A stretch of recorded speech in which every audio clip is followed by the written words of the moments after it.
I am an eight-tailed purple fox, and my husband is also an eight-tailed purple fox, yet we gave birth to a six-tailed blue fox. He was furious, suspecting that my eight-tailed fox bloodline was impure. He insisted on taking the newborn fox cub and me to the bloodline pool, a special place in the Fox clan for testing bloodlines. The incident caused an uproar throughout the entire Fox clan. The final result was that the fox cub was his biological child, while my bloodline remained pure, surprisingly.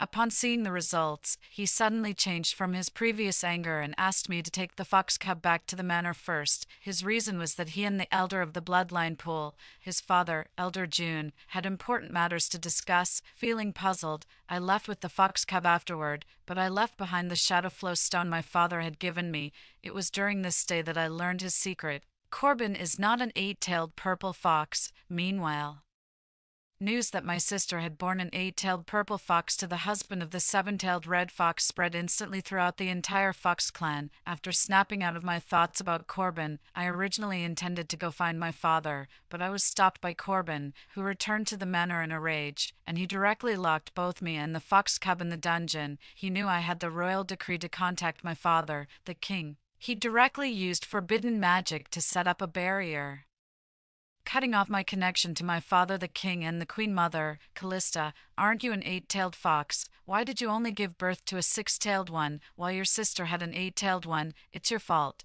Not only are you useless, but you also stole forbidden techniques, so what if I learned them? The useless one is you. It's you. Corbin was driven mad by the word useless and tortured me until I had only one breath left. Later, they killed the fox cub right in front of me, causing my already weakened self to be unable to bear the shock and die from sheer rage. When I opened my eyes again, I had returned to the day of the husband selection. Corbin immediately opposed my father's proposal for him to marry me, choosing my sister instead of me. I instantly realized that he had also been reborn, but this time, I want to see how many tails Corbin, a mere three-tailed green fox, can grow without my help. Corbin, have you really thought this through? In my days, my father's icy, furious voice pierced straight into my mind. Memories from my past life flashed before my eyes one by one. I suddenly snapped back to reality, raising my hand to lightly touch my forehead, only to realize it was already covered in cold sweat. Wiping away the cold sweat, I looked at the familiar grand hall before me, unable to suppress the excitement in my heart. Had I been reborn? Corbin, you are the second eight-tailed purple fox among the younger generation of our Fox clan. After Callista, uniting with me, Callista, is the most likely way for our clan to produce a nine-tailed fox. What are you doing now? Your Majesty, I have no interest in Princess Callista. My heart has always belonged to the eldest princess. I beg your Majesty to grant me permission to be with Princess Aloan. A familiar yet resolute voice echoed through the grand hall. Following the sound, my gaze met Corbin's fleeting look of disdain and resentment as he knelt in the center of the hall. Recalling his words just now, I sneered inwardly. Sure enough, he had also been reborn. The tragic scenes from my past life flashed through my mind, and I closed my eyes in pain. Since he's so eager, I'll grant him his wish. Father, since he's so enamored with my sister, let's grant them their wish. As for giving birth to the Ninetails bloodline, we've waited 10,000 years already. What's the rush now? I opened my eyes and spoke in a calm tone. Very well. Father will listen to you. The Fox King frowned, about to refuse, but after a moment's thought, he agreed. Aloan, what do you think? Are you willing? The Fox King looked at Aloan and asked, This child is willing. Father, what if your husband isn't as good as you imagine? Are you sure you won't regret it? Sister, I suddenly turned my gaze to Aloan kneeling beside Corbin and asked in a serious tone, I will never regret it. Aloan met my eyes with unwavering determination. I couldn't help but sneer inwardly. Fine. Let her experience for herself whether it's boundless riches or an abyss of despair. Callista, how about choosing this Lennon then? He's not too bad either, the king's doting voice inquired. I glanced at Lennon before looking away, turning to hold the Fox King's arm as I spoke. Father, let's stop here for today. Your daughter is still young and doesn't want to marry yet. I want to spend more time with you and Mother. Very well, very well. We'll do as Callista says. My Callista deserves only the very best when she marries, although Lennon is good too. It's fine if we don't choose him. The Fox King pondered for a moment and quickly came to a realization. Callista was the most outstanding and beloved fox cub under his care. How could he have considered choosing a seven-tailed fox as her maid? He must have been confused. All right, let's end today's maid selection here. Everyone may return now. After speaking, the Fox King left the grand hall, leaving only me, Corbin, and alone behind in the momentarily silent chamber. Having nothing to say, I was about to leave the hall when Corbin suddenly called out to me, his voice brimming with smug triumph, "Your Highness Callista, you must attend the wedding in 7 days. This humble subject dearly wishes to receive your blessing." Before I could respond, Aloan immediately interjected, "Yes, little sister. I'm also looking forward to receiving your blessings." "Got it. Is there anything else?" I said indifferently. Corbin was disappointed because I didn't show the level of disappointment he had anticipated. I sneered inwardly. What a fool. Did he really think I liked him in my past life? Ridiculous. Corbin wanted to say more, but I didn't want to listen anymore and turned to leave the hall. Seeing this, Corbin's face darkened with anger, and he also turned to leave without regard for Aloan still standing there. Aloan watched Corbin's departing figure, gnashing her teeth in hatred. Callista.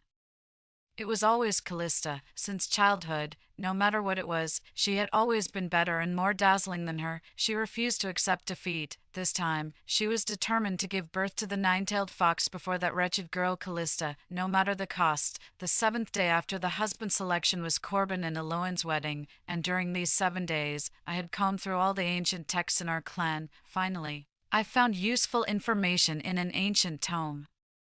Ancient texts mention that not far behind the Fox King's palace lies a sacred mountain. This sacred mountain is the greatest secret of each Fox King's reign, for the existence and location of this sacred mountain are known and accessible only to the direct lineage of the Fox King.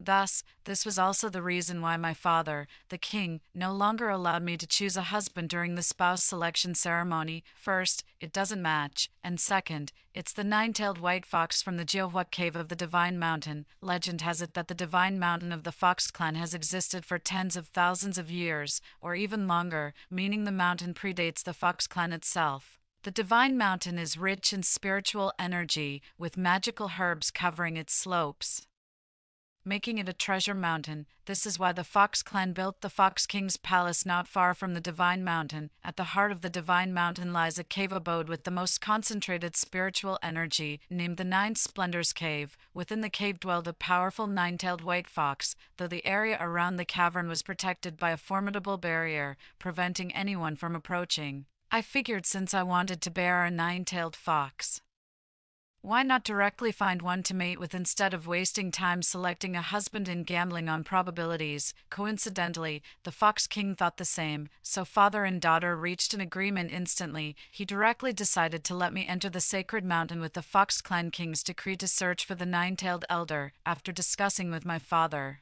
I decided to enter the sacred mountain after Aloan's wedding to find the Jiuhua cave. The day after the wedding ended, I packed my things and was about to leave the palace for the sacred mountain. Suddenly, I saw Corbin leading Aloan to stand right in front of me. I had no choice but to stop and glare at them coldly. "What business do you have stopping me? What kind of talk is this? Sister, you got married yesterday, and though I attended, you were busy yesterday. Sister, it seems I haven't yet congratulated you on your joyous marriage." My sister spoke softly while leaning into Corbin's embrace, her eyes looking at me triumphantly, full of provocation. "Oh, then I wish my sister and her royal consort a swift conception of nine-tailed lineage for our Fox clan, to strengthen our people. At least you know your place." After I finished speaking, I didn't bother with whatever Aloan replied, just gave Corbin a meaningful glance before quickly striding past the two of them. Corbin felt his heart tighten under my gaze, yet maintained a composed expression,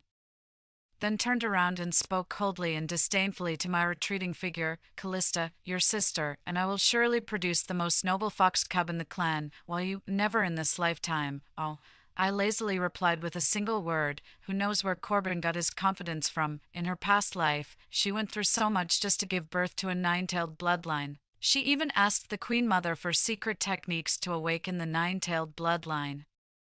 After expending most of her spiritual energy, she thought that even if she couldn't get 9 tails, she should at least get 8. The result was only a single 6-tailed blue fox cub. Yet I never doubted the purity of his lineage. He, on the other hand, had the audacity to suspect both me and the fox cub first. Fox clans are divided into 9 ranks, from highest to lowest, 9 tails to 1 tail, with colors being white for 9 tails, purple for 8 tails, crimson for 7 tails, and blue for 6 tails, orange for 5 tails, gray for 4 tails, green for 3 tails, yellow for 2 tails, and pink for 1 tail. A natural 3-tailed fox who only advanced to 8 tails by relying on forbidden dark arts to evade heavenly lightning, still complaining that a natural 6-tailed fox cub's rank is too low, saying my bloodline is impure, ridiculous. Corbin's face turned black with anger. Callista, that bitch.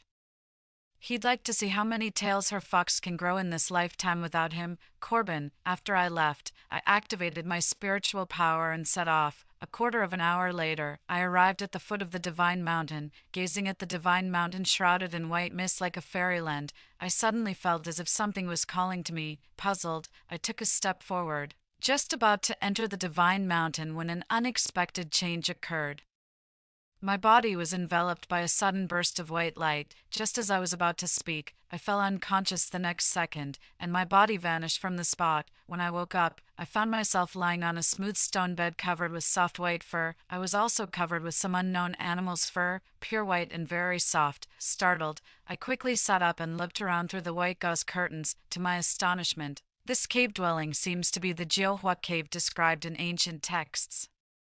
My luck is just too unbelievable. I hadn't even started searching, and here I am inside at the moment I opened my eyes. As I pondered, I prepared to get off the stone bed to see if the 9-tailed fox elder might be in the cave, but just as I lifted the gauze curtain and my left foot touched the soft floor mat, a deep, magnetic voice sounded right by my right ear. "You're awake." Startled by the voice, I jerked my left foot back and abruptly released the gauze curtain I was holding. My head instinctively turned to the right. There I saw a strikingly handsome man dressed in white robes, his long silver hair cascading freely. A fiery red teardrop-shaped mark adorned the man's forehead, lending his celestial beauty a touch of demonic charm. He was currently looking at me with a smile on his face. I was momentarily stunned, but quickly regained my composure. It's not like I'm not a beauty myself. Ezra's smile grew even more pronounced as he observed my frustrated expression. A pleasant male voice rang out, "Little fox, is this Fox Clan King's token yours? What's your name?" "My name is Callista, the legitimate princess of the Fox Clan. The king's token was given to me by my father," I replied politely. "Callista, have you come of age? How many tails were you born with?" Ezra asked me again, this time with more amusement in his voice. "I've come of age, just turned 1,000 this year, with 8 tails." I continued answering softly and honestly, 1,000 years old. Born with 8 tails, quite remarkable potential. So are you the legendary 9-tailed fox elder? I stared at Wan Ling lying utterly still in his hands, my voice tinged with urgency, because Wan Ling would only tremble in fear, frozen motionless, when held by a 9-tailed fox. What do you think? Not just anyone can stay in this Jiuhua cave. When I heard this, I was overjoyed. It really was Elder 9-tails. This trip wasn't in vain, Elder 9-tails. May I ask you for a favor?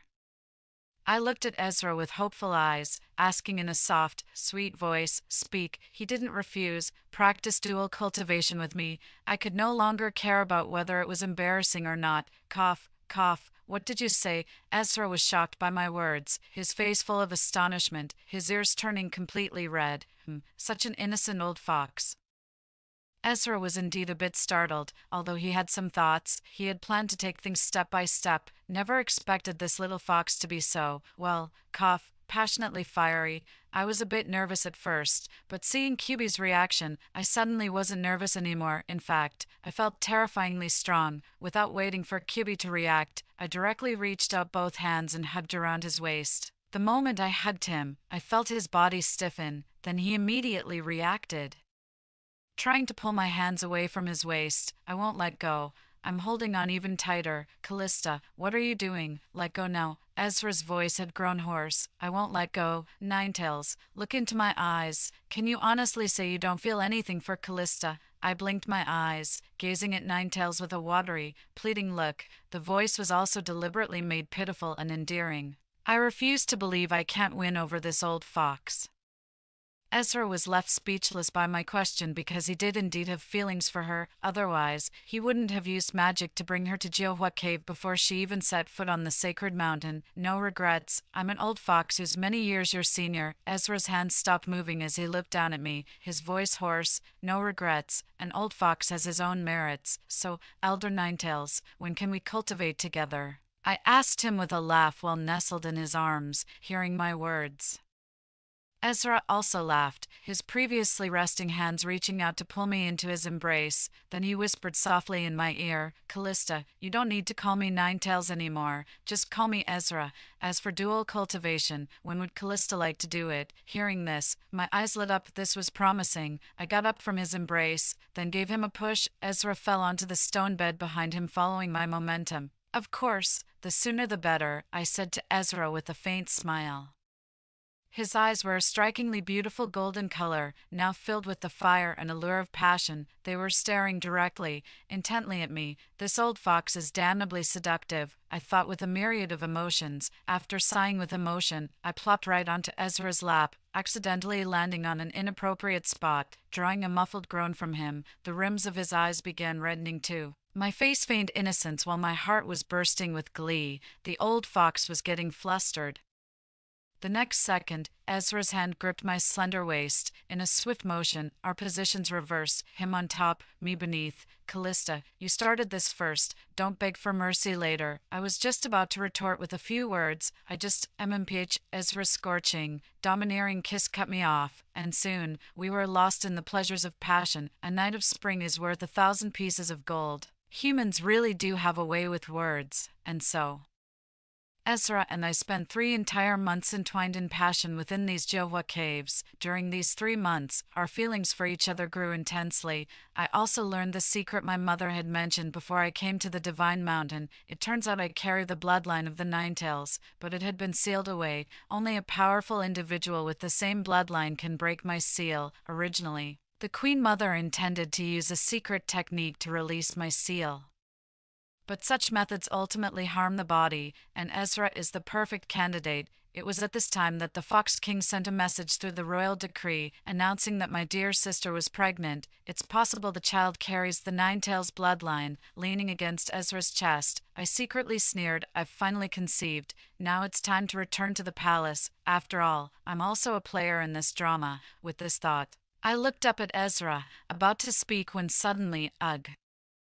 I was overcome with nausea and dry-heaved. Hearing this, Ezra immediately asked what was wrong. I shook my head, indicating it was nothing, only to dry-heave again the next second. Ezra frowned anxiously at the sight, holding me in his arms with heartache in his eyes. After calming down, I leaned weakly against Ezra's chest. Suddenly I remembered the symptoms I had during my previous pregnancy, also nausea and dry-heaving. Could it be? Am I pregnant? Thinking this, I quickly channeled my spiritual power to probe my abdomen. Soon, I could feel the intense life force within my belly. Seeing my movement, Ezra seemed to have guessed something. When I looked at him, I met his golden eyes full of anticipation. Congratulations, Ezra. You're going to be a father. I smiled as I congratulated Ezra. Ezra laughed, his joy evident as he carefully placed his large hand on my belly, gently caressing it. A slightly choked voice sounded by my ear. Thank you, Callista.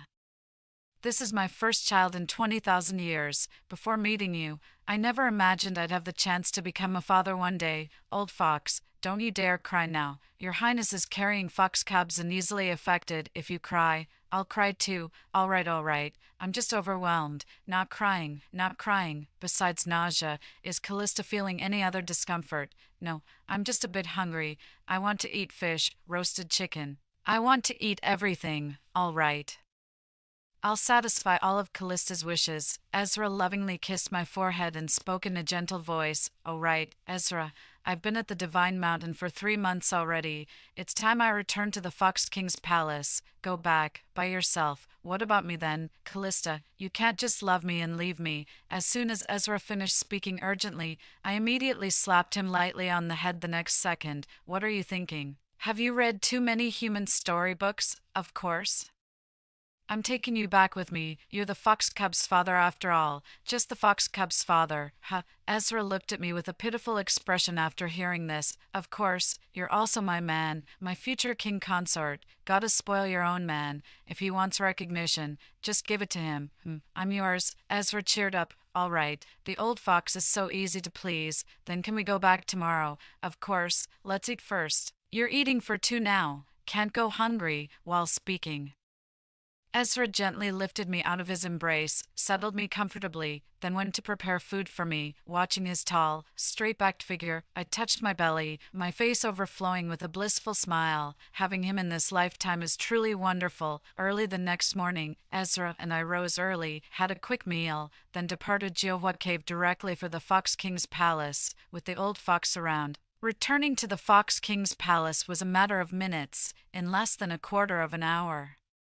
The two arrived at the main hall of the palace, the Qingqiu Hall. As soon as they arrived, the Fox King and Queen came forward to greet them warmly, inquiring about their well-being. The two elders initially intended to pay respects to Ezra, despite him being only 20,000 years old, but after all, he is a nine-tailed white fox, the most noble bloodline of the Fox clan, but Ezra refused, saying that he was now just my husband, the son-in-law of the Fox King and Queen, and how could a son-in-law let his parents-in-law bow to him? The Fox King and Queen were persuaded, and this little episode passed. Then the four of them began chatting about family matters, and the Fox King mentioned that members of the Fox clan had been disappearing recently, but they couldn't find out who was behind it. And I immediately thought of the forbidden technique Corbin used in his previous life. Father, when Corbin had his bloodline tested, the bloodline pool showed he was born as an eight-tailed purple fox. Correct. Yes, your mother and I, along with all the elders, were present. Was there anything unusual about it? No. Why do you ask, Callista? Do you suspect Corbin? Yes. Go investigate his mother and Elder June from the bloodline pool. Understood. The Fox King also seemed to have thought of something. Responding with a solemn expression, after the conversation ended, Ezra and I returned to the bedchamber. Soon, news spread throughout the Fox clan that I had safely returned to the palace from the Divine Mountain while pregnant, bringing back tidings of a six-tailed fox husband. On the third day back at the palace, the Corbins couldn't wait to come knocking at our door. What else could it be? They were just here to mock and ridicule me. After all, I'm only carrying a six-tailed fox child. While theirs might be a nine-tailed fox, when Corbin and Eloan arrived, I was resting with my eyes closed on the chaise lounge beneath the crabapple tree. Ezra sat on the round stool beside me, occasionally feeding me fruits. Little sister, what's troubling you? Not being able to find Elder Ninetails in the sacred mountain is one thing, but how could you settle for a six-tailed fox? Exactly, and even got pregnant. The second prince is truly degrading himself. The voice arrived before the person did, quite the act. As the words fell, Corbin and Eloan's figures finally appeared beneath the crabapple tree. The two spotted Ezra at first glance, for his striking beauty was truly eye-catching. Eloan was stunned. He was even more handsome than Corbin. What a pity, just a six-tailed fox. Eloan averted her gaze, her eyes filled with disdain. Corbin's complexion didn't look too good either. Despite his self-proclaimed title as the most handsome man in the Fox clan, I opened my eyes, but only gave them a faint glance before saying nothing. Those two idiots somehow flew into a rage, taking my silence as contempt, and immediately started spewing all sorts of vulgar insults. The look in Ezra's eyes beside me had turned ice-cold, but I stopped him from taking action. I remained silent, waiting until they grew tired of speaking before leisurely responding with a few words. May I ask what you two are in such a hurry about? Weren't you both very confident in your own children? What's the matter? Could it be that the fox cub in your belly, sister, isn't even as good as my six-tailed fox cub? My gaze drifted lightly onto Eloan's belly, though I clearly hadn't done anything, but the faces of those two instantly turned noticeably paler. Eloan also instinctively covered her stomach with her hand, her gaze becoming unfocused. It was as if they had thought of something unpleasant. I wanted to say something more. Corbin and Eloan hastily left my chambers first. Watching their panicked retreat, I chuckled and muttered, utterly clueless. The moment I finished speaking, Ezra vanished from my side, but he returned shortly after. Vent done, I smirked at the man while teasing him. My wife Ezra and our fox cub are not subjects for others to gossip about or insult. Yes, don't worry. The day our fox cub is born will be the day of their demise. They truly deserve death, one for practicing forbidden arts and enhancing cultivation by slaughtering their own kin, the other, to give birth to a nine-tailed fox, didn't hesitate to harm themselves using evil forbidden arts, defying the natural order. They were simply partners in crime, deserving of death. The day after Ezra returned to the palace, he and his father thoroughly investigated Corbin's background. They discovered that Corbin's deceased mother had partial witch lineage, and witches were most skilled in forbidden arts. Corbin's eight-tailed bloodline was temporarily altered using forbidden arts, with the help of his father who was a bloodline pool elder. Creating an innate eight-tailed bloodline is simple enough, but maintaining this forbidden technique requires the power support of the same clan, and so the Fox clan members became the source of his sustained power. Ezra was furious, never expecting the Fox clan to have fallen to such a state, once one of the three great demon clans that produced talents generation after generation. How unpredictable fate can be. I looked at Ezra's gloomy face, knowing exactly what was on his mind. With a gentle smile, I comforted him softly. All right, things may be bleak now, but you still have us. Trust me, the Fox clan will surely return to its former glory. Ezra gave me a tender smile and softly replied with a quiet time flies. And soon 7 months had passed. Both my sister and I reached our due dates for childbirth. We were supposed to give birth on the same day, but my sister's labor was delayed because Corbin went to the brothel to have fun with a seductive fox spirit. Corbin even brought that fox spirit back to the mansion and took her as his concubine. Not only that, but the concubine would flaunt her status in front of my sister every day. Just today, that concubine made another scene. An elder sister was directly provoked. This caused her emotions to fluctuate too violently, advancing the delivery date by a full 5 days, resulting in premature birth. At the Corbin residence, in the reception hall, the Fox King, Fox Queen, and the clan elders were all present. Ezra and I were also there, seated beside our father, looking down imperiously at Corbin kneeling in the center of the hall. The expressions on all the elders' faces were quite grim, after all. The fox cub in a Loan's belly might be a nine-tailed fox, though where that confidence comes from is anyone's guess, but now it's been provoked into premature birth, and it was the cub's own father who did this despicable deed. Corbin, aren't you going to explain yourself to this king? The Fox King fixed Corbin with a piercing vulpine stare. Your Majesty, I have nothing to say in my defense. Visiting the brothel and taking a concubine are all true facts. I beg for your punishment. With these words, Corbin bowed his head deeply, showing full sincerity in his remorse. Father, let it be. After all, he is the father of your grandchild. Just dispose of that concubine to vent my sister's anger. That should suffice. As I spoke, I turned the question back to Corbin. What do you think, brother-in-law? By now Corbin had raised his head, his eyes filled with a chilling coldness upon hearing my proposal. Ignoring him, I continued to gaze at him with a beaming smile. In the past life, Corbin doted on that glamorous concubine as if she were the apple of his eye. You ask why? Of course, it was because that glamorous concubine and Corbin grew up together as childhood sweethearts, even secretly pledging their lives to each other. Moreover, she particularly admired him, greatly satisfying his vanity. When old flames reunite, it's like dry wood meeting fierce fire. Their passion reignites. I have no objections, Corbin said, then closed his eyes resentfully. Just a concubine, dead or alive, it matters little. Once he ascends as Fox King, any vixen would be his for the taking. When I opened my eyes again, they were calm and unruffled. Callista, once Eloin gives birth to the nine-tailed fox and I ascend to the throne as the Fox King. By then, you must die. Guards, dispose of the concubine. The Fox King commanded directly, as you wish. After this small episode passed, the reception room fell silent again. As they waited, 3 hours passed by. Wah, wah, wah. 3 loud cries resounded throughout the mansion. Accompanying the cries were colorful auspicious clouds filling the sky and a faint floral fragrance in the air. Colorful auspicious clouds. 100 flowers bloom. The fox people kneel and worship. The nine-tailed bloodline has been born. The crowd in the hall shouted excitedly. The hope of the Fox clan has finally been born. The Fox King and Queen also wore joyful expressions. Your Majesty, let us first go see what this nine-tailed cub looks like. Well, go ahead, As the Fox King finished speaking, the elders left the living room and headed toward the delivery room. As for me and Ezra, on the surface, I appeared deeply hurt, as if deeply affected, while Ezra looked at me with heartfelt sympathy, comforting me, actually. We were whispering to each other, "Daddy, was your birth scene like this when you came into the world?" "No, it was even grander. This doesn't compare to mine at all. You're amazing. Will our little fox cub have the same grand entrance as you did?" "Yes, because his mother is also a nine-tailed fox, so our cub's birth will be even more magnificent. But Callista, even if our fox cub isn't a born nine-tailed fox cub, he's still our child, isn't he?" Ezra's words warmed my heart. I gently stroked my pregnant belly and said, "Yes. As long as he can be born healthy, I'll be at ease. Let me grieve for a while."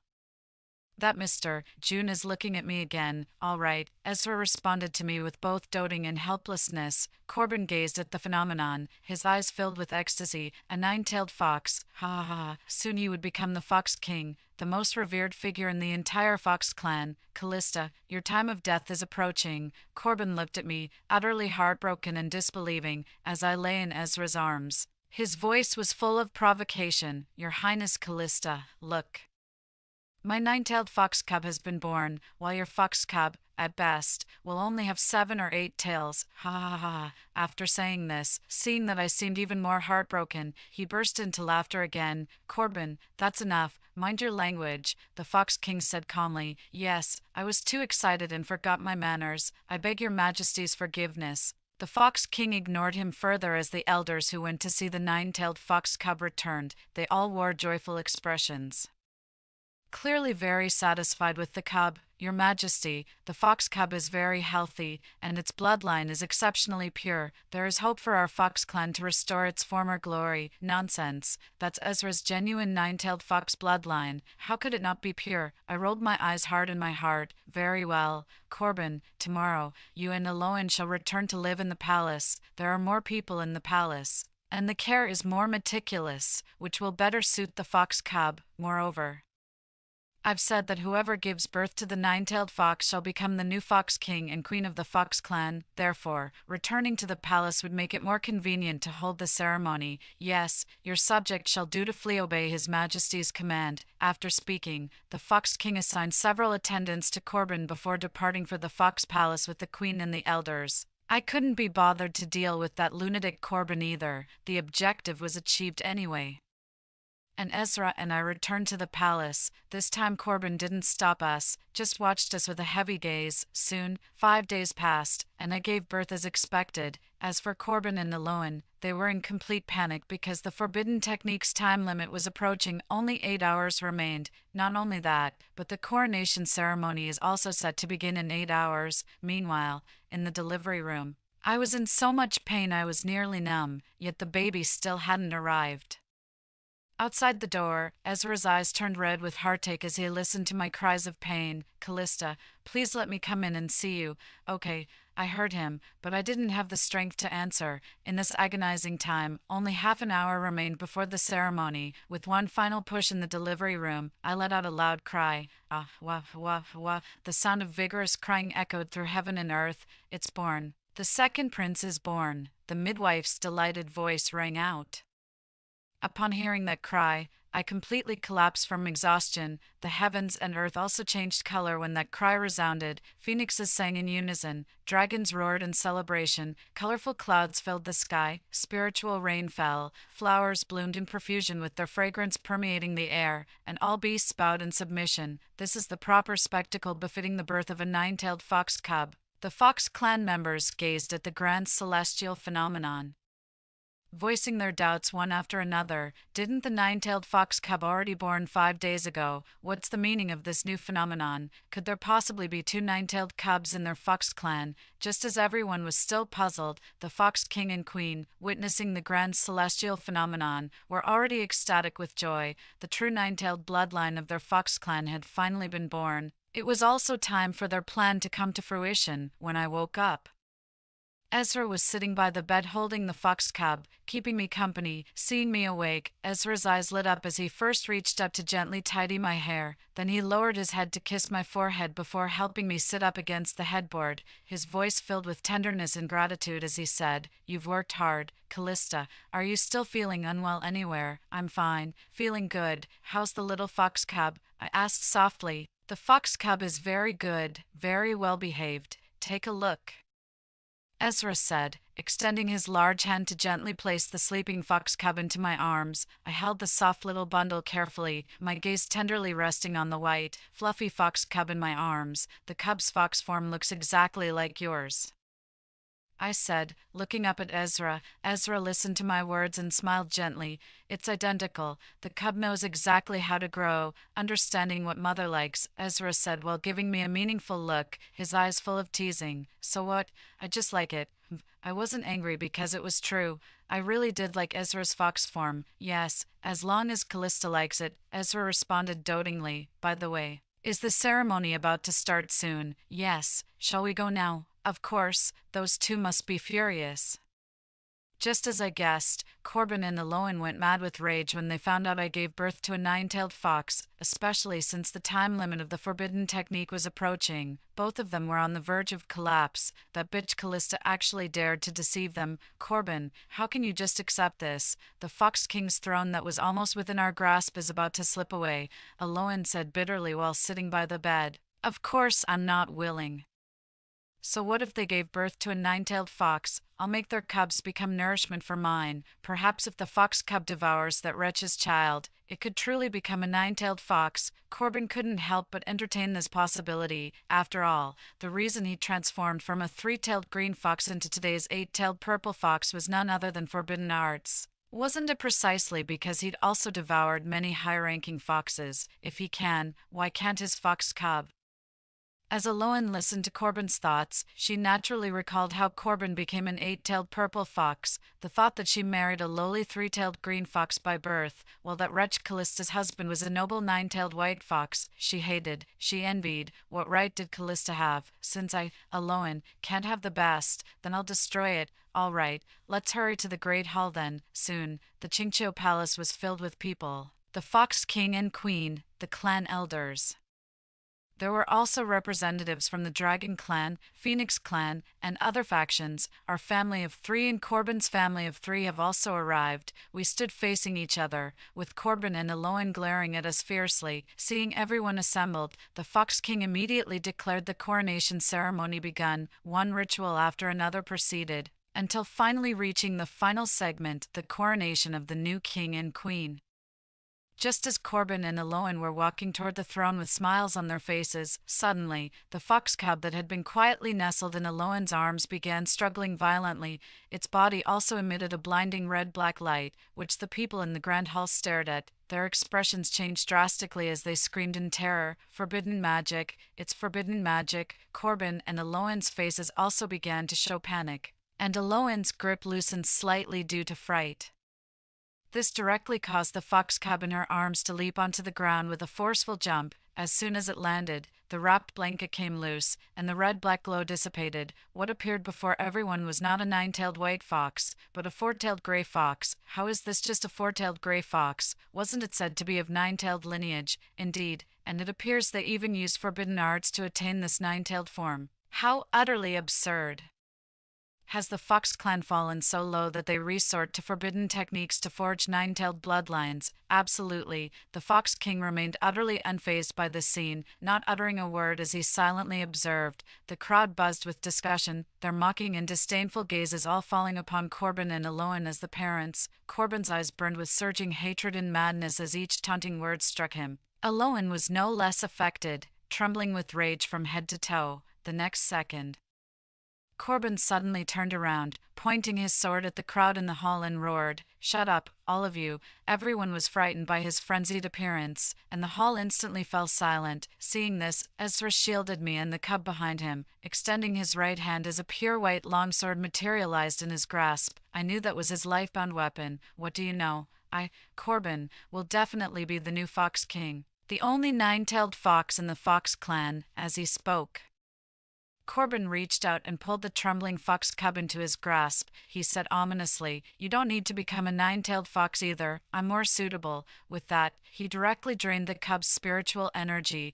In just a few seconds, the cub turned into a desiccated corpse. Aloan was stunned by the sight before her, then snapped back to reality and channeled her spiritual energy to strike at Corbin without turning around. Corbin unleashed a surge of spiritual energy with his left hand, instantly severely injuring Aloan. Aloan let out a cry as she was sent flying, spitting several mouthfuls of blood before snarling viciously, "Corbin, may you die a wretched death. You're nothing but a lowly three-tailed green fox, yet you dare dream of using forbidden arts to make me bear nine-tailed bloodline. Absolutely ridiculous. Now you've even killed the child I fought so hard to bring into this world, just to achieve the nine tails for yourself. Disgusting, preposterous.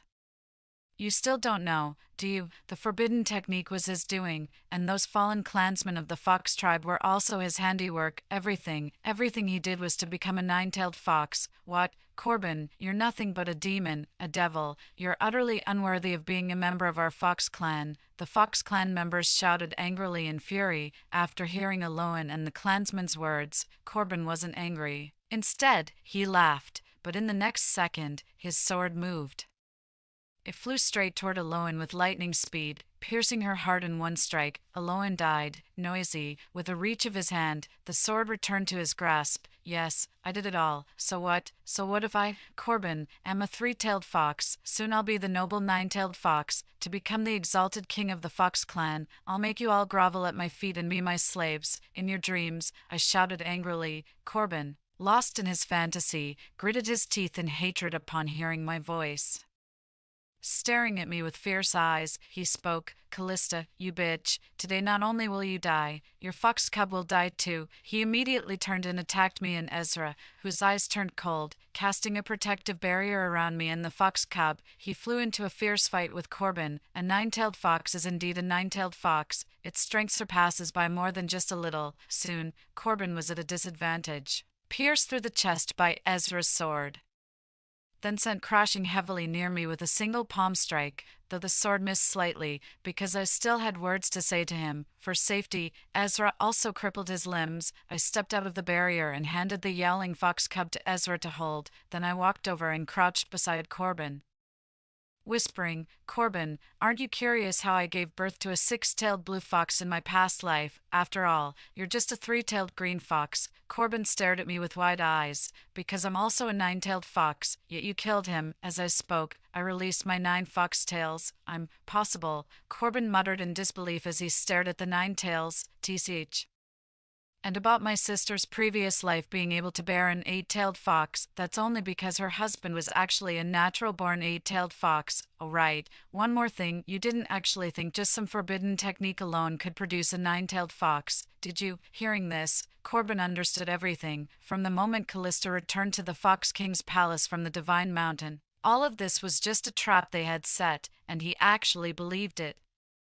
If it weren't for the trace of 9-tailed fox bloodline from Ezra protecting you, that child of yours would have been stillborn long before birth. Forbidden techniques are forbidden precisely because they're too evil and harmful, yet you treat it as divine magic. Using it yourself wasn't enough. It was also used on the child and elder sister. Corbin, you abandoned the righteous path to practice forbidden arts, even sacrificing your own flesh and blood. You're the one harming others and yourself, deceiving yourself, and utterly useless. Therefore, whether in past lives or this one, the one who most deserves to die is you, Corbin." As soon as I finished speaking, Corbin's eyes suddenly shut tight, a tear streaming from the corner. Then, as he opened his eyes as if to say something, blood spurted from his mouth the moment he spoke. His eyes widened abruptly, his body convulsed a few times before going still, dead with eyes unclosed. Oh, I hadn't even made a move yet.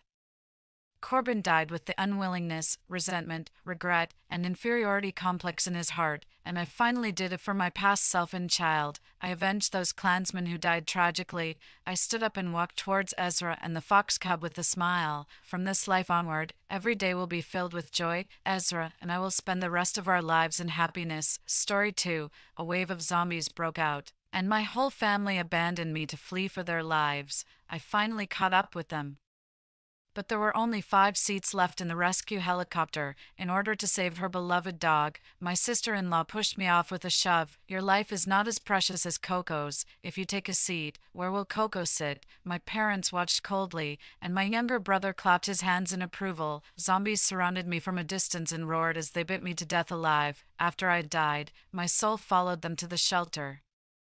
I watched as they used the instant noodles I had desperately snatched to exchange for a good place to live, with no worries about food and drink. When I opened my eyes again, I found that I had been reborn, and I also awakened an apocalypse system that would free me from worries about food, drink, and the threat of zombies. This time, I will move into a luxurious villa, enjoy delicacies from various countries, make all the zombies work for me, and punish this vicious and biased family. 1. A dozen or so main dishes, including abalones, lobsters, and braised pork, were spread out on the table. My mother kept picking food for my sister-in-law, saying, "Hope, you've just conceived Donovan's child. You need to eat more." "Thank you, Mom." Upon hearing this, my sister-in-law picked up a huge pork shank and started eating heartily. I looked at the bright red shreds of meat in her bowl, but felt a spasm in my stomach and couldn't help but want to vomit. Every bite of meat she took seemed as if it were biting into my own body. The pain of being eaten alive and dissected was still vivid in my mind. I couldn't believe it. I had really been reborn. I was reborn on the very day when the city was surrounded by zombies. The sound of the news broadcast on the living room TV rang out. Early this morning, a vicious biting incident occurred in the city center hospital. The suspect was delirious and seriously injured more than a dozen doctors and patients. He has now been transferred to a psychiatric hospital. Recently, there have been many vicious incidents on the streets. We urge all citizens to go out less and be more cautious. In my previous life, it was after watching this news that I kindly reminded my family that it was quite chaotic outside recently and that we should stock up on more food at home just in case. It would be better to eat less of a sumptuous feast like this one today, however. My good intentions were misinterpreted by them. My mother pointed at my nose and said that I had a jinx's mouth and couldn't say anything good, and that I was ruining my sister-in-law's good day. My younger brother and sister-in-law looked at me with disgust on their faces and threatened that they would rather feed the food on the table to the dog than give me a single bite. My father, as always, was indifferent. He drank his small cup of wine by himself and said that it was indeed true that my mother hadn't taught me well, and that having a daughter was both useless and troublesome. Later, they chased me off the dining table while they feasted. I was really worried, so I smashed open the piggy bank where I had saved my spare change for several years and went out to a nearby supermarket, hoping to buy some convenient food that was easy to store. However, due to the news, several nearby supermarkets were completely cleared out. After walking for a long time, I finally managed to grab 2 bags of instant noodles in a small supermarket. When I got downstairs to my home, a large number of residents were rushing out, and helicopters and rescue vehicles were picking them up in batches. I could have left directly, but when I saw that the lights in my house were still on, I rushed back to the door of my house against the flow of people. At this time, the door of the house was wide open. My sister-in-law, holding the dog, rushed out first, and my father and mother protected my younger brother and walked behind. They didn't even think of the fact that I hadn't escaped yet. It was only when they saw me that my mother cursed. "You damned girl has a really tough life. You still haven't died." They snatched the instant noodles from my hand. My sister-in-law found it troublesome to hold the dog and threw the dog to me. I had no choice but to run outside with my family. When we saw the rescue helicopter, we realized that there weren't enough seats in the helicopter. If the 5 of us sat in it, there wouldn't be room for the dog. My sister-in-law gave me a look of disgust, reached out and grabbed the dog, and then kicked me off the helicopter. Not a single person in the whole family came to my rescue. They just watched as I fell off the helicopter. Not far away, the out-of-control zombie horde was gradually approaching. I, who was left behind, would surely be torn to pieces and bitten to death. In extreme pain, I became the food of the zombies bite by bite. After losing consciousness, my soul didn't disappear immediately. Instead, it followed my family, and I saw them taking a helicopter to the shelter. There, they used the 2 bags of instant noodles I had bought to exchange for a decent place to live. Every day, there was enough food and water for them to survive. My soul was filled with unwillingness. Before it dissipated, a voice claiming to be the apocalypse system awakened within me. I was reborn, and I also had a system that would keep me free from worries about food, drink, and danger in the apocalypse. This time, not only do I want to live a wonderful life in this zombie apocalypse, but I also want this biased and vicious family to pay the price and meet a bad end, too. My thoughts returned to the present. I watched as my sister-in-law took big bites of the pork shank, with oil dripping from her mouth. I deliberately stared at her without blinking, pretending to be extremely greedy. Sure enough, my sister-in-law stopped chewing, glanced at me, and complained to my mother, saying, "Mom, look at her. Her saliva is almost dripping onto the table. It's making me lose my appetite." My mother threw down her chopsticks and pointed at my nose. "Jade, are you doing this on purpose? Don't you know that your sister-in-law is carrying our family's offspring? You should be satisfied with having plain rice to eat. What are you looking at? If you keep looking, I'll gouge out your eyes." As she spoke, she quickly moved the plates of meat dishes closer to me, even further away. I couldn't reach the dishes before, and now I could really only eat plain rice. At the dining table in my family, I've always been not allowed to eat much. In my mother's words, as a girl, I'm naturally a burden and a waste of food. However, since my younger brother married my sister-in-law, although she is also a girl, my mother loves her because of my younger brother. Not only can she eat whatever she wants, but she also doesn't have to do any housework on a daily basis. My mother keeps saying that she needs to give birth to a precious grandson for the Donovan family and can't be tired or hungry. Now that my sister-in-law is really pregnant, the whole family treats her like a treasure. Whenever she is a little unhappy, she takes it out on me. Sure enough, when my sister-in-law saw that my mother was scolding me on her behalf, she looked extremely proud. Her eyes rolled around, and she saw Coco begging for food at the corner of the table. Coco is a bichon frise. My sister-in-law loves it very much on a daily basis. In the family, even Coco has a higher status than me. My sister-in-law leaned close to my younger brother and whispered something to him. My younger brother laughed heartily after hearing it. That's a great idea." As he spoke, he called Coco over, stood up, picked up a large basin of meat, and poured it directly onto the ground. Coco barked happily and started eating the meat voraciously. Only then did my younger brother look at me proudly, looking down on me. "Jade, aren't you greedy? Watch carefully. The food in our family, I'd rather feed it to the dog than give you a single bite. You made my wife feel sick. You, a burden, still want to eat good food. You're daydreaming." I watched as he poured plate after plate of meat dishes onto the ground. On the surface, I showed an expression of great distress, kept swallowing my saliva, and pleaded with my younger brother, "Brother, can you leave some for me? Leave some for me. I'm so hungry, just one bite is enough." But in my heart, I sneered, "It's good that you're pouring it all out. I just want none of you in this family to be able to eat it. This is the last good meal you guys will ever have in your lives. When the zombies come and supplies are in short supply, I'm afraid you won't even be able to eat dog food." My parents watched my younger brother's absurd actions. Not only did they not stop him, but my mother even praised him. Donovan is right. It's better to feed it to our dog son than to the burden. In the end, the delicious dishes on the table were either eaten by Coco after being poured on the ground or were carelessly eaten and wasted cleanly by my younger brother and sister-in-law.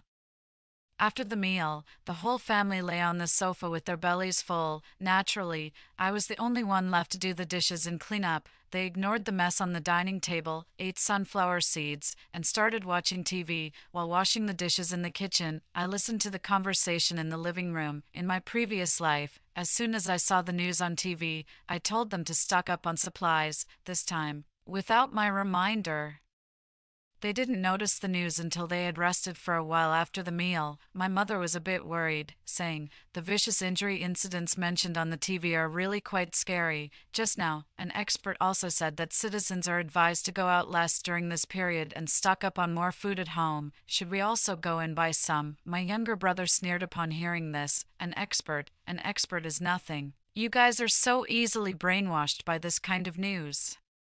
One minute it's about a war, and the next it's about a natural disaster. It's all just rumors. As far as I'm concerned, this is a conspiracy to deliberately boost consumption. I will definitely not follow the trend and stock up on supplies." My father nodded in agreement and pretended to be profound, saying, "Donovan is right. You have a good head on your shoulders, just like me." My younger brother was proud and touched my sister-in-law's belly, sighing, The baby Hope is carrying must be a son. We can't have a daughter, or else she'll be as stupid as my sister and will only end up with a life of doing laundry and sweeping the floor in the future. That's for sure. It must be a big, chubby boy. My sister-in-law leaned against my younger brother's shoulder, looking very happy. I looked at this self-righteous family, where they couldn't see. I took out my phone to check.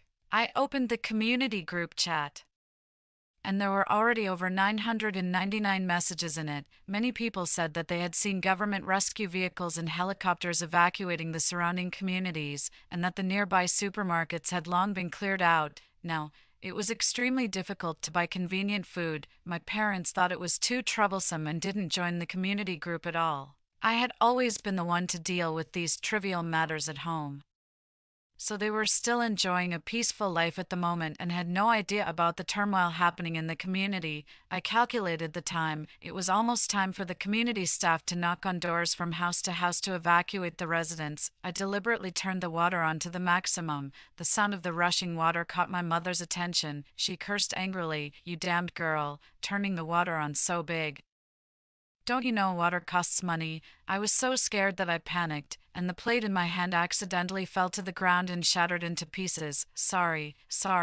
I'll clean it up right away." I hurriedly brought over the vacuum cleaner and turned it on. Immediately, a huge noise from the vacuum cleaner rang out. As I lowered my head to clean up the debris, the corners of my mouth curled into a smile. Naturally, I dropped the plate on purpose, aiming to create a huge noise with the vacuum cleaner. Amidst my mother's scolding, I indeed saw my sister-in-law impatiently touching her belly as she got up from the sofa, pulled my younger brother, and closed the door to return to the master bedroom. The sound of fetus education music came from inside. Since getting pregnant, my sister-in-law has become even more averse to noise. I deliberately turned on the vacuum cleaner just to force her back to the room. After all, with me being the only one left in the living room, the staff who came to knock on the door and give the reminder could be easily deceived by me and sent away. Not long after my sister-in-law went back to the room, my parents also got bored sitting in the living room. They had always disliked me and didn't want to be in the same space as me. After a while, they also went back to their room. As I had hoped, the living room was now empty, with only me diligently doing the cleaning. I used the vacuum cleaner for a while and then let the water make a rushing sound. I pretended to be doing the cleaning seriously, but in fact, I was stalling for time. I still hadn't finished cleaning after a long time, and my mother opened the door and scolded me again. "Are you never going to finish today? Why is it taking you so long?" I wiped the floor that I had already wiped 3 times with a wronged expression, looking innocent. "Mom, today the dishes were all poured on the ground, and Coco licked oil all over the place. I have to clean it up properly." My mother snorted, seemingly accepting this explanation. She glanced at me and told me to hurry up, or else she would cause trouble for me. After saying that, she slammed the bedroom door shut and went back to the room to watch short videos. As expected, after a while, the door was knocked on violently. I quickly went to the door and opened it. I saw 2 fully armed staff members who reminded us to go out immediately and evacuate in an orderly manner. I nodded and said that I was the only one at home and that I would pack up and leave right away. After closing the door, I soothed Coco, who was barking, listening to the neighbors who were hurriedly following the staff's footsteps and leaving in the corridor behind the door. I locked the door from the inside and continued to pretend to be doing things in the living room while humming a song. If I let this family evacuate so easily and then smoothly enter the shelter and live a peaceful life, how could I enjoy the show? 3. I cleaned the house from the inside out. Of course, anything that could be eaten was disposed of as garbage by me. I made sure that they couldn't find even a little bit of food. I knew the rules of the shelter from my previous life. For the people who went in to take refuge, if they had extra supplies in their hands and handed them over to the shelter, they could exchange them for better living conditions. Secondly, the choice of accommodation was on a first-come, first-served basis. In other words, those who could arrive first and had more supplies in their hands could obtain a good environment in the shelter. Those who went there late would naturally find that all the good accommodations had been divided up at that time. You would need to have more supplies to exchange with others in order to get a decent place to live. In a nutshell, time was money, and those who could enter first would naturally take full advantage. In my previous life, my parents took my younger brother and sister-in-law and rushed there early, regardless of my life or death. They also obtained a good place to live by relying on the 2 large bags of instant noodles I had snatched, this time without my advanced stockpiling of supplies and with me deliberately delaying their escape time. I wanted to see how they would suffer in the shelter. It was only when the loudspeaker downstairs in the community sounded, repeatedly broadcasting to remind all the residents in the building to evacuate, that my parents realized something was wrong. They knocked on the door and called my younger brother and sister-in-law out of the room. The whole family stood on the balcony and looked down. Behind the fully armed staff, there were rescue vehicles parked in full, and search and rescue helicopters were flying in the sky. The surrounding residents rushed to get on the vehicles one after another, afraid that they would miss their chance if they were too late. My father turned around and slapped me, saying, "You jinx, for such a big thing, why didn't you remind us?" I pointed at the mop in my hand with a wronged expression, saying, "Dad, I've been doing the cleaning all this time and really didn't notice." My mother grabbed my hair and took her anger out on me, saying, "If you want to die, then go and die by yourself. Why are you dragging our whole family down with you? It's all your fault for having a jinx's mouth. It's all your fault that we're so unlucky." My sister-in-law hugged my younger brother in a panic, saying, "Donovan, what should we do? The vehicles are almost leaving. We won't be left behind, will we?" My younger brother pushed her away and kept waving downstairs. "Over here, look over here. We haven't left yet." There were too many people downstairs, and the scene was chaotic and noisy. It wasn't until my father joined my younger brother in shouting that the staff noticed them. The staff immediately picked up a loudspeaker and shouted at us, "Residents on the upper floors should evacuate to the rooftop. There's still a helicopter waiting." The whole family rushed out of the house in a hurry. My parents protected my younger brother, and my sister-in-law held the dog in her arms. They rushed to the rooftop without stopping. At this time, the helicopter was already waiting, and the pilot urged that there wasn't enough time and they had to set off immediately. I tried to follow them, but my sister-in-law pushed me away. "What are you following for? There are only 5 seats. What would happen to my Coco if you took one?" My mother chimed in, "That's right, with you around. We'd have one more mouth to feed. Go away, don't drag us down." My father and younger brother didn't say anything. They were in a rush to board the helicopter and didn't even look at me once, as if I wasn't their family member. I looked at the family who didn't care about me at all in the face of life and death. If in my previous life they abandoned me because they didn't pay attention, this time I clearly had the chance to escape with them, yet they still didn't want to let me live. At this moment, the last bit of warmth I had for this family dissipated. They scrambled to get on the helicopter and looked down at me coldly, leaving me behind. In the distance, I could already hear the howling of the zombie horde. The pilot couldn't bear it and asked me one last time before taking off, "Little girl, there's still some room. Are you really not coming?" Facing desperate situations, many people revealed the ugly side of human nature. He had witnessed countless such disgraceful scenes these days, but he still wanted to save anyone he could. I smiled, grateful for the kindness from the stranger, and shook my head. "No, this family clearly doesn't need me. There's no point in living." The propellers started to spin, and the helicopter took off with a roar. As the whole family watched me standing there in the last moment, I heard them say, "Great, we finally got rid of this burden. Good riddance to that useless girl. Good that she's dead. Good riddance." Ha! I walked slowly to the edge of the rooftop and jumped off. Below was group after group of zombies that had surrounded the place, but contrary to what my family expected, I wasn't swarmed and bitten to death. The moment the zombies saw me, they gathered around, holding their hands up to perfectly catch me as I jumped from the tall building. Not only did they not attack me, but they were even willing to harm themselves to protect me, the system said.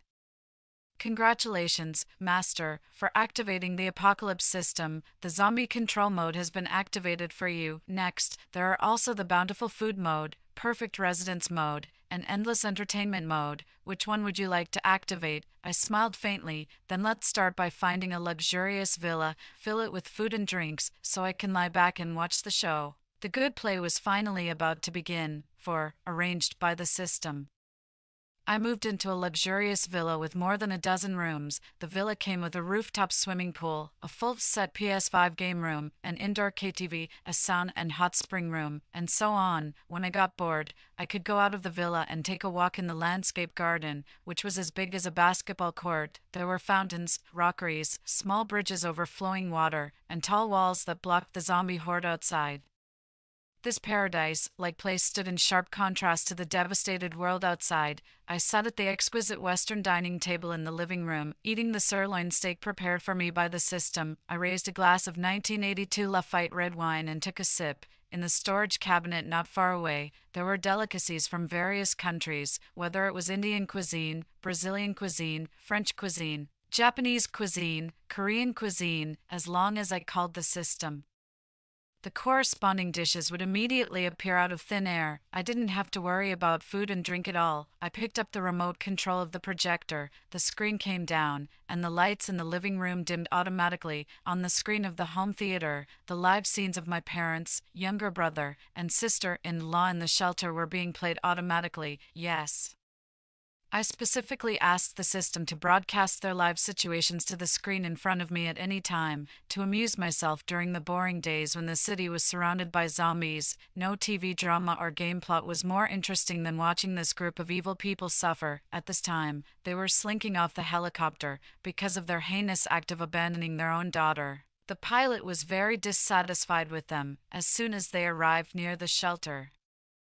He couldn't wait to urge them to get off the helicopter. The place where they landed was not a completely safe area. The family was so scared by the roars of the zombies in the distance that they scrambled into the shelter, afraid that if they were a second slower, they would be bitten by the zombies. My younger brother was in such a hurry that he accidentally tripped over a wooden board at the entrance and fell to the ground. Scraping his knee, my mother immediately helped my younger brother up.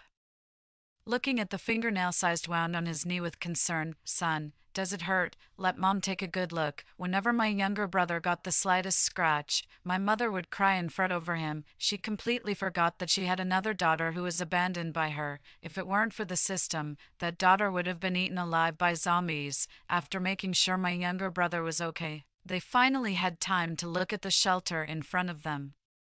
This was one of the numerous shelters in Jing City, built temporarily and able to accommodate about 1,000 people. Most of the people in this shelter were residents from our community and the neighboring community. When the staff saw the new arrivals, they came forward to register. "How many of you are there?" Four, my mother answered hastily. The staff glanced at Coco in my sister-in-law's arms. Food is distributed according to the number of people. Pets are generally allowed in, but there's no extra food for them. My sister-in-law immediately got anxious. "How can that be? Coco eats steak at home. Can't you give us one more portion of food?" The staff frowned and looked coldly at my sister-in-law's unreasonable behavior. "No, food is limited, and everything must be in accordance with the regulations." My younger brother and sister-in-law were used to being willful. Whenever they didn't get their way, they would start cursing. "This is outrageous.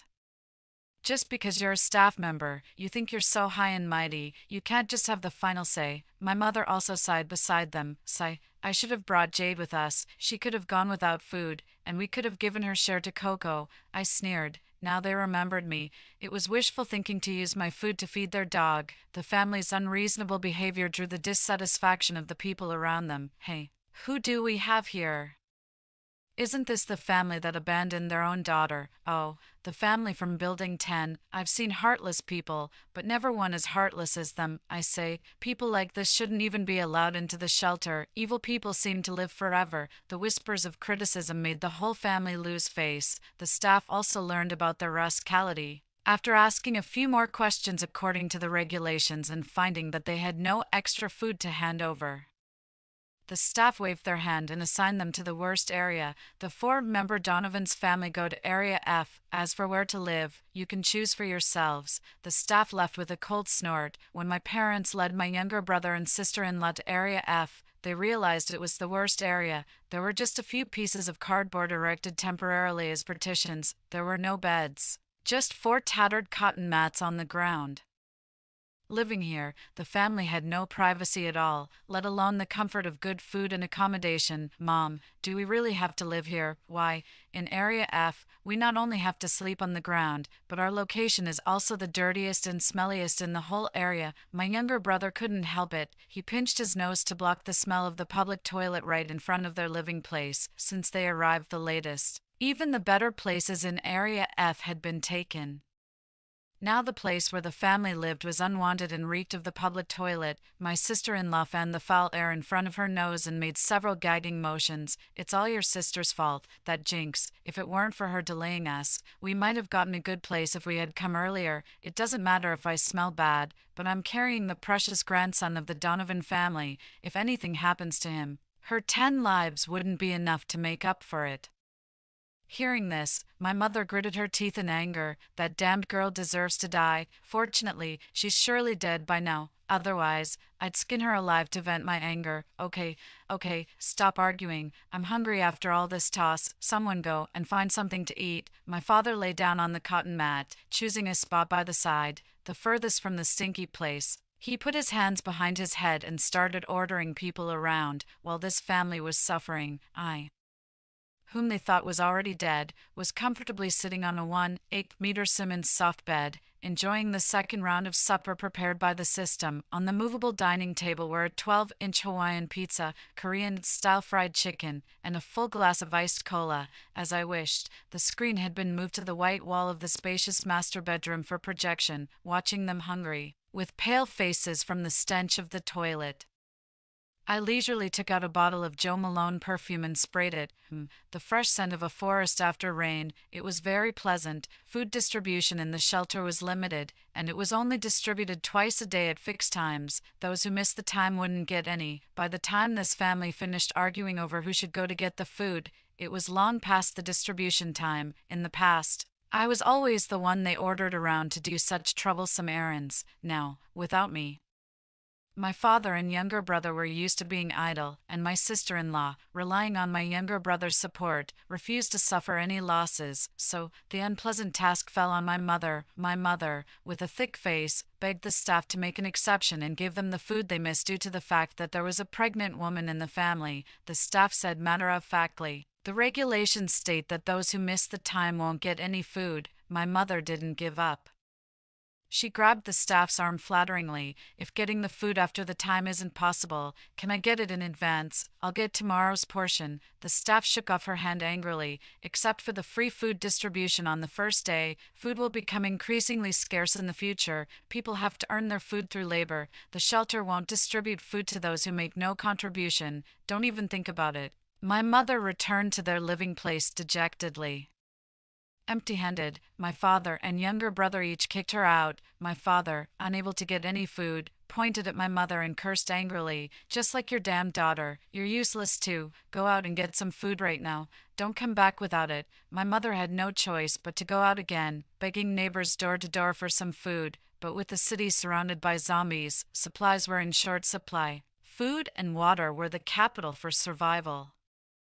Who would be so kind as to give away their own scarce food? Moreover, since my parents, younger brother, and sister-in-law had started arguing with the staff as soon as they arrived, now everyone knew that they were a heartless family who had left their daughter to die. No one was willing to be nice to them or give them any food. Naturally, my mother came back empty-handed and was scolded by the whole family for a long time. She was also driven to sleep on the outermost bed, the closest to the toilet. The family lay on the ground, hungry. My younger brother looked at the ceiling and smacked his lips. Sigh, "I should have eaten more at lunch." My sister-in-law's stomach also rumbled. She stroked Coco's head beside her and sighed. "Yeah, we gave most of the food to Coco. Now that I think about it, I feel so bad." My mother remained silent, not daring to say anything, amidst the continuous sighs. I saw my father looking at Coco with a glint in his eye.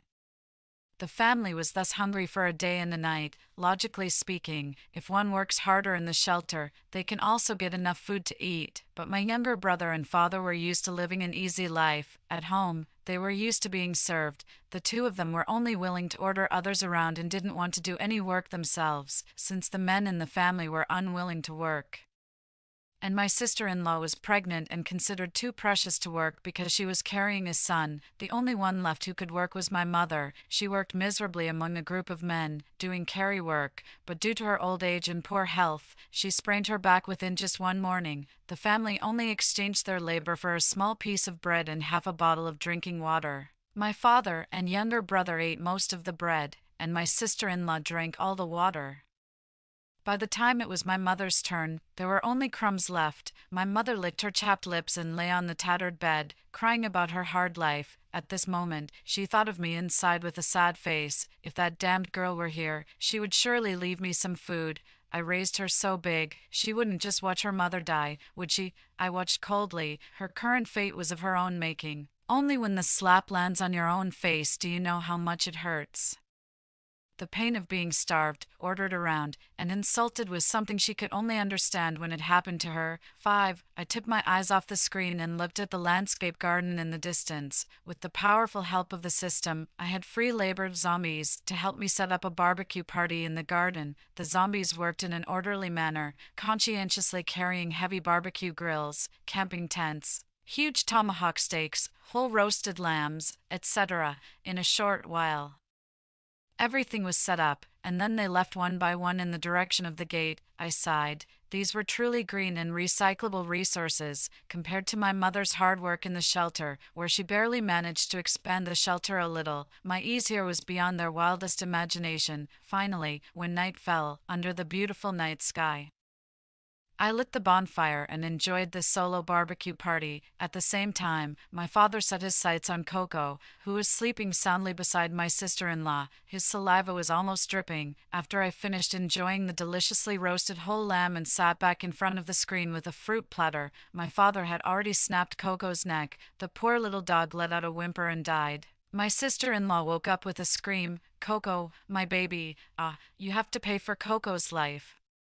My sister-in-law hysterically fought with my father over Coco's body. Her sharp nails scratched several bloody marks on my father's arm. My younger brother stood there stunned, watching the argument between my sister-in-law and father, at a loss for what to do. My father glared fiercely and shouted at my younger brother, "Donovan, what are you standing there for? It's just a dog. If we kill it, we'll have something to eat." Upon hearing this, my younger brother, who had been hesitant, swallowed hard at the sight of the dog meat. He immediately understood the situation, and when he looked back at his wife, his eyes were filled with determination. Normally, when it didn't matter much, my younger brother was willing to indulge his wife, but now he was extremely hungry, and the temptation of filling his stomach by killing the dog was too great. He no longer cared about what his wife thought. My younger brother reached out and grabbed his wife's hair. She let go in pain and shouted, "Donovan, you coward, how dare you hit me?" Enraged by her words, my younger brother slapped her across the face. "You damned woman,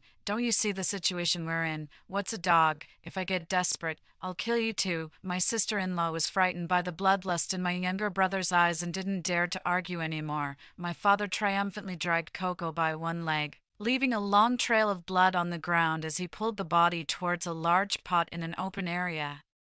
The fire had just been lit, and the water in the pot was boiling hot. My father threw Coco's body into it. After the water bubbled and boiled, the cooked dog meat was fished out. The enticing aroma drew the whole family around. My father and younger brother, ignoring the heat, were the first to tear off the dog legs and start gnawing, shouting how delicious it was as they ate. My mother carefully tore off some meat and put it in her mouth, chewing. The more she ate, the more she wanted, and her eyes narrowed with satisfaction. As for my sister-in-law, who had initially resisted, when she realized she wouldn't get any if she didn't start eating, she also started tearing at the dog meat and devouring it. Once she started, she couldn't stop. In the end, she was the one who grabbed and ate the most. With her mouth full of meat, she made excuses. "Anyway, I'm the one who raised Coco. It's only fair that I eat the most." What a hypocritical and beastly family. Wearing the guise of humanity, from the moment Coco was brought into the shelter, I knew this day would come. In essence, selfishness and hypocrisy were ingrained in their bones. What was the difference between their savage behavior and that of the flesh-eating zombies? I thought to myself that it was almost time to contact this family and give them a shock. After eating the dog meat, the family lay down contentedly with their bulging stomachs. My father smacked his lips, picked his teeth, and said, "This can't go on like this. We need enough food." My younger brother immediately shirked the responsibility. "I'm not going to work. I can't carry those heavy goods." My mother groaned, clutching her back, saying she couldn't do it either. My sister-in-law naturally refused as well, shouting, "I even sacrificed Coco. You should be grateful to me. It's not my turn to work now, right?" My father sighed. "Well, the food you get from working here isn't enough anyway." The best treatment in the shelter goes to the exploration teams that go out to find supplies. I heard that each of them gets several pieces of bread, plus meat and milk. My younger brother slumped and mumbled, "What's the use of envying them? None of us have the ability to fight the zombies outside." Just as they were worrying, my father noticed that his phone had a signal. "Hey, what?" I suddenly have a video call. When he checked, he saw that it was me calling. My father's eyes widened. "Didn't Jade die a long time ago? Why is she calling?" My younger brother answered the call before him. "Whatever, let's answer it first." I deliberately made the call, intending to show this family my comfortable life now and set a trap for them. When the video connected, I was sitting in the luxurious living room of the villa. I deliberately adjusted the angle so that they could clearly see the abundant food behind me. I gracefully bit into a tomahawk steak, and the sound of me chewing made the whole family stare in envy. My father drooled so much that he stammered, "Jade, you're not dead. Where did you get so much food? Our whole family hasn't eaten for a day or two and has nothing to eat. Where are you? Tell Dad quickly." I pretended to be surprised, casually threw the tomahawk steak, which I had only taken one bite of, into the trash can, burped, and said, Dad, how could you have no food? I have so much delicious food here that I can't even finish it all. There are steaks, burgers, hot pot, barbecue. I can have whatever I want." My mother was anxious when she heard this, seeing me living so well. She angrily scolded me, "You damned girl. Are you doing this on purpose? Your parents and your brother are suffering outside, and you're enjoying yourself alone." I said pitifully, "Mom, you guys were the ones who left me behind, but I really should thank you.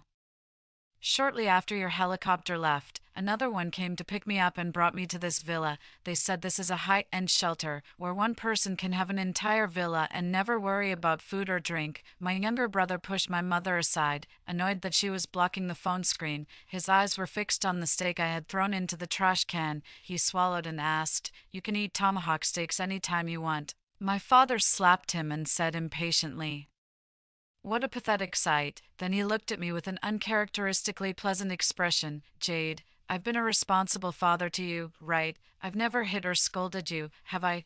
I thought to myself, not hitting or scolding is considered being responsible. It's too easy to be a father like that. I smiled and said, "Dad has always been good to me." Good, Jade. For the sake of our family, tell Dad how to get to this shelter and where it is." I knew my father had taken the bait and lied. "It shouldn't be far from you, at most 3 kilometers, but it's very dangerous on the way here. There are zombies everywhere, and you need someone to escort you. Dad will figure it out. Just send me the address." I nodded and sent him a random address on my phone. "This is the location of my shelter, Dad. I'll be waiting for you." After hanging up, I continued to watch the screen. My father looked at the address on his phone, his hand trembling. We're saved. After the initial excitement, he felt extremely resentful. Come to think of it, why does that jinx Jade get to be in such a high-end shelter while we're stuck in this lousy place? He stood up abruptly. The more he thought about it, the angrier he got. I'm not convinced.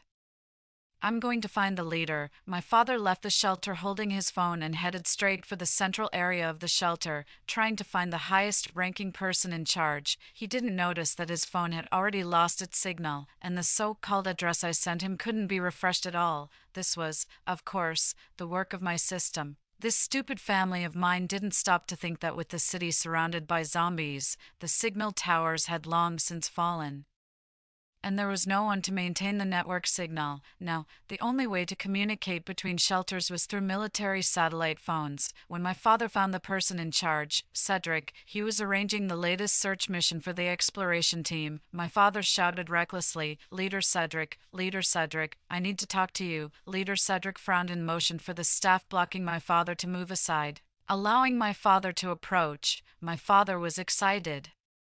His face filled with indignation. Leader, why do some people have an endless supply of food and live in big villas in their shelters, while we can only sleep on the floor? The resource allocation is so unfair. I want to apply to transfer to another shelter. Upon hearing my father's words, Leader Cedric's expression changed dramatically. What nonsense are you talking? In a state of war readiness, there's no shelter with such conditions. There's a limit to your unreasonable behavior. My father stamped his foot and raised his voice, trying to attract more attention. You're hiding the truth from us. I saw it with my own eyes. In the shelter where my daughter is, there's plenty of food and drink. The food is piled up like a mountain. It's nothing like here, where we have to work to get a piece of cold bread every day. My father's words caused an uproar. The people around him looked over and started whispering. Aren't the supplies in the shelters uniformly distributed?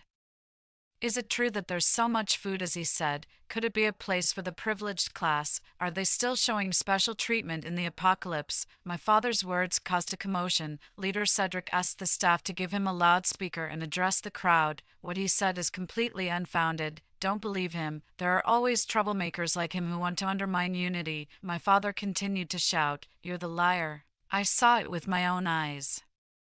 It's just 3 kilometers away. Seeing that my father was still stubborn, Leader Cedric ordered his men to take him away. We don't need to protect people who undermine unity. Cancel all his food and water supplies. My father was carried away by 2 burly staff members. He struggled and tried to fight back, but was kicked to the ground by each of them. He groaned, clutching his stomach, seemingly seriously injured. My father was locked up alone in a tiny surveillance room where he could barely turn around. He went from initially shouting in defiance to finally crouching down in despair. This man, who was used to being domineering at home and threatening me with his fists, finally experienced the threat of force he couldn't resist and now felt the helplessness of the weak. My father crouched on the ground, looking remorseful. Please, please don't lock me up. I just want something to eat. Just give me something to eat. 6. When the news of my father being locked up spread, the family reacted differently. My mother looked relieved, as there was one less person oppressing her. My younger brother was a bit regretful, but he didn't have the courage to oppose the entire shelter for his father's sake. He could only mutter, Forget it, the old man has lived long enough anyway. My sister-in-law's expression was hard to read. Her eyes glanced at the exploration team preparing to leave the shelter. Most of the men in the team were soldiers, single, strong, and more importantly, they had good treatment in the shelter with no worries about food and drink. At night, my mother couldn't fall asleep. My younger brother was sleeping soundly on his back, mumbling about roast duck and chicken legs in his dreams. My sister-in-law said she was going to the toilet, but she didn't come back for a long time. I asked the system to call my mother. When the phone rang, my mother hesitated for a few seconds and finally answered. She gritted her teeth and said in a low voice, Jade, it's all your fault that your father is almost dead. Now she pretended to be very concerned about my father and shifted the blame to me. I was used to her twisting the truth, pretending to be sad. I replied, What happened to Dad? How could it be so serious? It's all because you encouraged your father to leave the shelter. Now he's been beaten up and locked up by the leader, I said pitifully, but I didn't know Dad would be in such a hurry. I also said that if it's inconvenient for you to come here, I have another way for you to get food. My mother's eyes lit up at the mention of food. What kind of food? Don't you dare lie to me. Mom, I'm your own daughter. Blood is thicker than water. How could I lie to you? My mother snorted. At least you have some sense. Tell me, where can we find food? I had already arranged for the system to place some edible cans in a certain area of their shelter. Of course, these cans were not ordinary meat cans but were prepared to give them a surprise. I lowered my voice and pretended to be mysterious. Mom, don't tell anyone about this. I heard that many senior officials in the shelters hide cans. You can look around the entrance and exit of the shelter. Even if a place looks unimpressive but has a special mark, there might be cans hidden there. My mother was still skeptical. How do you know all this? I said innocently. Maybe it's because my shelter is more advanced and has more information. Mom, just go and take a look. If you find something, you'll know I'm not lying. When people are in a state of long-term hunger, they tend to lose their rationality. After hanging up, my mother tossed and turned for a while, then suddenly got up and decided to check it out. It was late at night. and most people in the shelter had already turned off the lights and gone to sleep. Only those who came out to use the toilet from time to time were still walking around. Although there were staff guarding the entrance of the shelter, no one could really guard against the zombies, and it was mostly for show. It was almost time for the shift change, and the guards were starting to doze off. My mother took the opportunity to search around the entrance. Finally, under a trash can marked with a triangle, she found a hidden compartment. She pulled away the plastic panel of the compartment and saw 4 or 5 boxes of neatly stacked meat cans underneath. There really is food, my mother couldn't help but exclaim, then quickly covered her mouth and lowered her voice. She quickly picked up the cans, hid them in her coat, and happily rushed back to the shelter. I watched as my mother couldn't wait to open a can and started eating the meat with her hands. Delicious. That damned girl didn't lie to me. There really is meat. I sneered as I watched my mother eat with oil dripping from her mouth. Eat up, eat as much as you want. This might well be your last meal. Although there were only 5 cans, my mother has always doted on her precious son. Before she had eaten much herself, she quickly woke my younger brother up. Son, wake up, hurry up and wake up. My younger brother woke up groggily. As soon as he saw the food, he immediately exclaimed, Mom, where did you get this? My mother immediately motioned for him to lower his voice. Keep it down. There are only a few cans. Hurry up. Fortunately, your useless wife isn't here. Let's share them between the two of us. My younger brother nodded vigorously. Right, right. Don't give her any. That bitch doesn't know where she's gone. If she doesn't come back in the middle of the night, she must have gone to find another man since she knows we have nothing to eat. My mother also said angrily, if it weren't for the baby she's carrying, I would have kicked her out long ago. As my younger brother ate the canned meat, he mumbled, That's right, women are all good for nothing. My mother mindlessly agreed with everything my younger brother said, nodding along without realizing that she was also insulting herself. After the two of them were full, my younger brother licked his lips, still savoring the taste. Mom, why does this meat taste so good? It's much more incense than the canned food I've eaten before. My mother smiled and affectionately patted my younger brother on the head. Silly boy, we haven't had anything good to eat in the past day or two. Of course it tastes good. The two of them fell asleep happily hugging the cans of meat.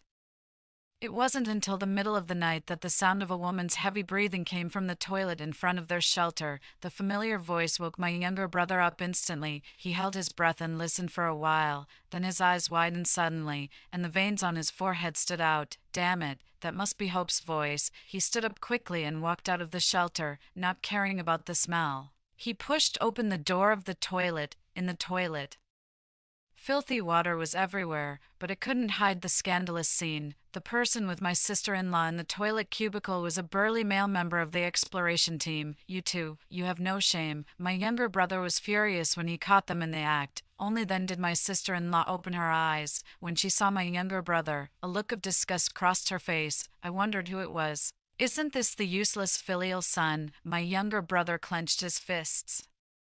But knowing he couldn't beat the male team member, he cowered like a quail, yet his eyes were threatening. Aren't you afraid of retribution? You're still carrying my son. My sister-in-law laughed dismissively. What retribution? The zombies are here. Isn't that the biggest retribution? If we're all going to die, I just want to find a more capable man. The male team member was pleased and became even more enthusiastic. My younger brother was angry for a long time.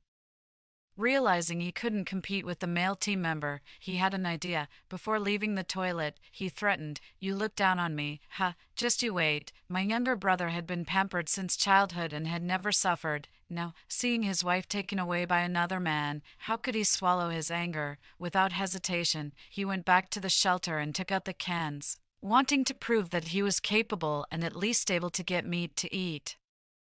My younger brother held up the can of meat in front of his wife. Look, I have meat. Does he? All he has is a few pieces of bread, right? My sister-in-law's expression changed. She asked in surprise, How could you possibly have canned meat? The male team member also stopped what he was doing and looked up at the can in my younger brother's hand. He snatched it away, sniffed it, and his face turned pale. Did you hide this meat?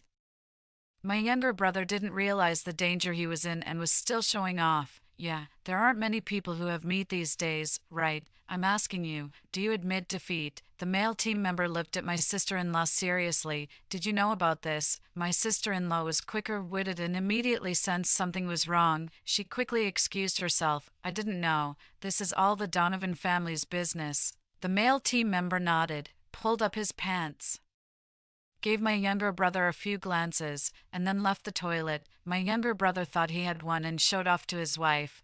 When it comes to strength, it's still me, Hope. I'm telling you, you'll definitely regret it if you leave me. For example, right now, I won't give you a single bite of this canned meat. As soon as they left the toilet and returned to the shelter, the male team member came with several staff members. Walking at the end was actually Leader Cedric, the highest ranking person in charge. Leader Cedric looked at them coldly, called my sister in law, younger brother, and mother out to stand in line. After scanning them with his eyes for a while, he waved his hand and ordered the staff, search them. My mother immediately became anxious. This is outrageous. The leader is bullying the people. Why are you searching us without any reason? My younger brother chimed in. That's right. Pointing at the male team member, he said angrily. He's definitely taking revenge and framing good people. As a result, the staff found the remaining 3 cans in the shelter. As soon as they were taken out, they were handed to Leader Cedric. He sniffed them and then understood. His tone became even colder. This meat is problematic. Could it be? My mother's legs went weak with fright. My younger brother was also stunned, remembering how much he had eaten. He felt nauseous and wanted to vomit.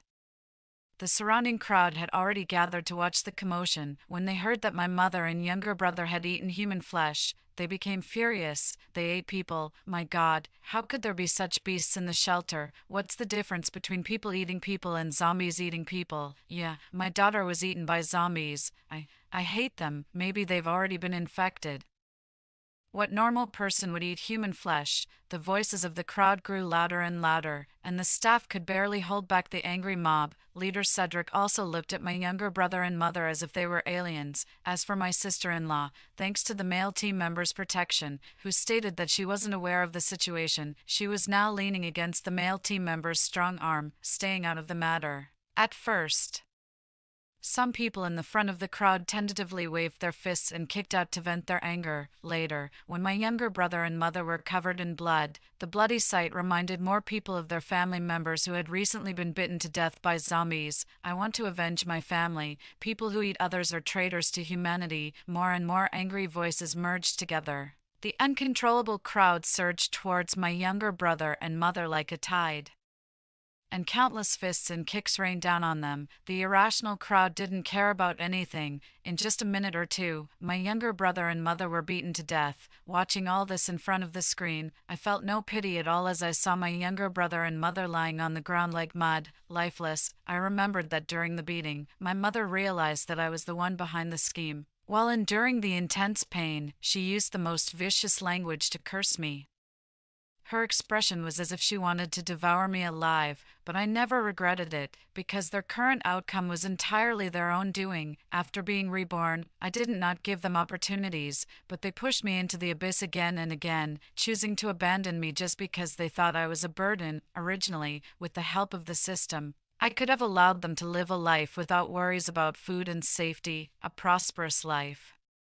They were the ones who chose to push that opportunity away. As for my sister-in-law, I can still clearly remember how, in the previous life, she sat arrogantly in the helicopter and deliberately pushed me out for the sake of a dog, causing me to be bitten to death by zombies. This woman, who is rotten to the core, I will punish her last. 7. Without the Donovan family as her backer, my sister-in-law latched onto the male team member and followed him to a more advanced residence. However, my sister-in-law was after all a woman who had been with someone else. After a few days of being with her, the male team member found her boring and wanted to dump her. But by then, my sister-in-law had no one else to rely on. For a bite of food, she knelt down and begged the male team member desperately, saying she would do anything for him and learn any tricks he wanted. In just 3 days, She had lost the arrogant look she used to have in front of my family and became a pitiful woman selling herself for survival. When I saw that she was on the verge of a mental breakdown, I called her when the male team member went out to search for supplies. When she saw my video call, she initially didn't want to answer,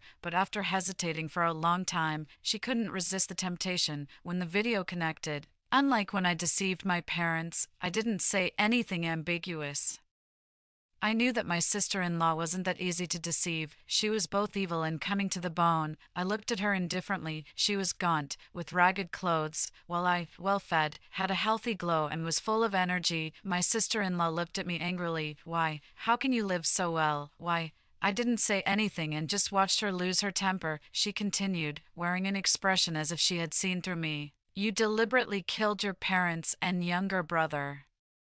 Didn't you? Do you also want to kill me? I'm telling you, no way. I'm not stupid. I smiled. Do you want to know why I'm living so well? She stared at me intently, and the jealous look in her eyes seemed to pierce through the screen. I clapped my hands, summoned the system, and said in front of my sister-in-law, System, I want to eat Peking duck, right now. So my sister-in-law watched in disbelief as a plate of exquisite Peking duck appeared out of thin air in front of me. The duck was sliced, the pancakes were chewy, and all the side dishes and condiments were complete. See, do you still think I'm in some ordinary shelter? My sister-in-law was stunned, her face full of disbelief. How is this possible? How can food just appear out of nowhere? Only then did I tell her word by word that I had been reborn, how her family had treated me in the previous life, and that my current luxurious life was all thanks to the help of the system on that day. After I detailed how, in the previous life without my interference, her family had lived in the shelter, my sister-in-law suddenly covered her head as if she was gradually remembering something. The huge shock caused her to gradually regain her memories. When her eyes cleared again, she looked at me in enlightenment. So that's it. So you were already dead. Haha. I always said that a lowly person like you would never have a good ending. So you were reborn, as she spoke. She became more and more crazy. She rushed out of the shelter regardless of everything, and not even the staff could stop her determination to get out. Finally, to everyone's astonishment, my sister-in-law rushed out of the shelter gate. She shouted at the zombie horde in the distance, Come on, come and eat me. If you eat me, I can be reborn. I know what to do now. I can also live a good life. The staff in the shelter panicked, saying she had gone crazy, and quickly closed the gate again. As I wished, the screen switched to the outside of the shelter. The nearby wandering zombies soon noticed my sister-in-law and surrounded her, roaring as they approached. Just like me in the previous life, she was surrounded by countless zombies, their mouths wide open. They mercilessly bit into her flesh.